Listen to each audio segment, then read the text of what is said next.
3x minus Y সমান 3, এটা হচ্ছে প্রথম সমীকরণ। তারপর 5x প্লাস ওয়াই সমান 21, এটা হচ্ছে দ্বিতীয় সমীকরণ। এই দুইটা সমীকরণ থেকে আমাদের x আর y এর মান বের করতে হবে।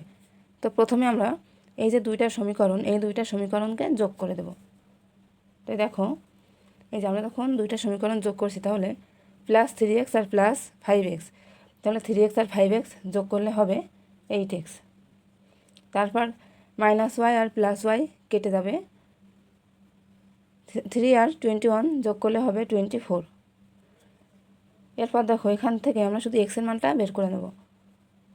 8 এক্সের সাথে গুণে আছে, তাই 8টা যখন আমরা ডান পক্ষে নিয়ে আসবো তখন 8টা ভাগ হয়ে যাবে। এখন 24কে আমরা 8 দিয়ে ভাগ করলে হবে 3, 3 × 24।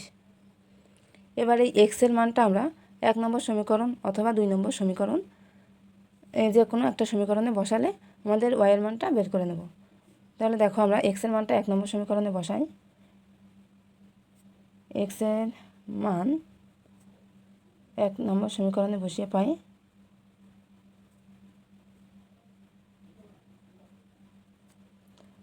1 নম্বর সমীকরণ কি আছে, 3x মাইনাস ওয়াই সমান 3।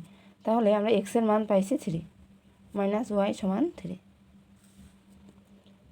দেখো, 3 আর 3 গুণ করলে হয় 9 মাইনাস ওয়াই সমান 3। এখান থেকে আমরা শুধু ওয়াইয়ের মানটা বের করব। তাহলে আমরা এখানে শুধু মাইনাস ওয়াইটা রাখলাম, 9টা আমরা ডান পক্ষে দিয়ে দিলাম। যেহেতু বাম পক্ষে 9-এর আগে প্লাস আছে, তাহলে যখন ডান পক্ষে চলে যাবে তখন মাইনাস দিয়ে দেব।